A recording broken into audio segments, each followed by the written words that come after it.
Did you know that TVs and soundbars didn't work in sync until now?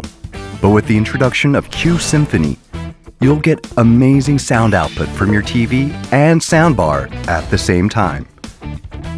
When your TV and soundbar play together, you will enjoy deeper, richer surround sound, and it's really easy to set up. Ready to give it a try? Just follow along. First, you'll need an HDMI or optical audio cable. If you're using HDMI, just connect the cable from the soundbar to your TV and you're done.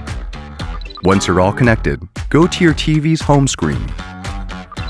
Select sound output from the quick settings. Then you'll see the soundbar and TV you connected like this. Of course, there are other ways to do it too. This time, skip over the quick settings and go to the settings menu. First, select settings, then sound. After that, it's the same as before. Do you see the soundbar and TV pair you connected? Just choose the TV plus AV soundbar pair, and that's it. All done. Easy, right?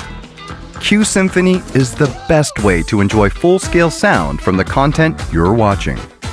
So, are you ready for a next-level sound experience?